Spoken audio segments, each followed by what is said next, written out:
La liberté d'expression est le droit reconnu à l'individu de faire connaître le produit de sa propre activité intellectuelle à son entourage.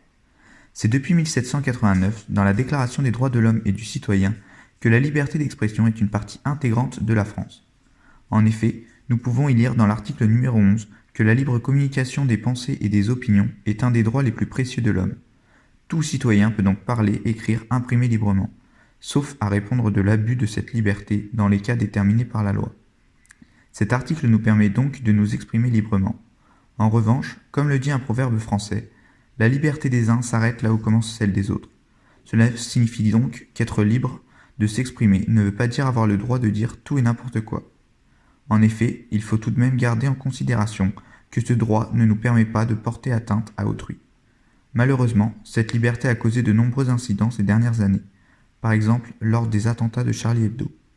En effet, le 7 janvier 2015, alors que des coups de feu avaient retenti, des journalistes se sont mis à l'abri sur le toit de leur bâtiment de travail. Vers 11h30, l'entreprise de journalisme Charlie Hebdo avait été victime d'un attentat. Des hommes armés sont venus tirer dans les bureaux de la production. Cette attaque avait fait 12 morts. Ces terroristes avaient décidé de manifester leur colère envers l'entreprise de journalisme qui avait sorti, quelques jours auparavant, une caricature sur Mahomet. À la suite de ces attentats, un hommage national avait été effectué pour les victimes tuées alors qu'elles exerçaient leurs fonctions. En septembre 2020, 5 ans après, une nouvelle attaque a eu lieu. Elle a fait 2 blessés à l'arme blanche. Nous allons maintenant parler de Samuel Paty, un professeur décapité le 16 octobre 2020 lorsqu'il sortait du collège de Conflans-Sainte-Honorine où il exerçait son métier de professeur d'histoire et géographie. Une nouvelle fois, la cause de cet incident fut la liberté d'expression. En effet, celui-ci a été tué pour avoir souhaité parler de cette liberté avec ses élèves en leur montrant par exemple une caricature d'origine religieuse. À la suite de cet événement, un hommage national a été effectué en son honneur pour mettre en avant notamment le fait que cette liberté est une des valeurs de la France et qu'elle ne devrait pas aboutir à ce genre de scène.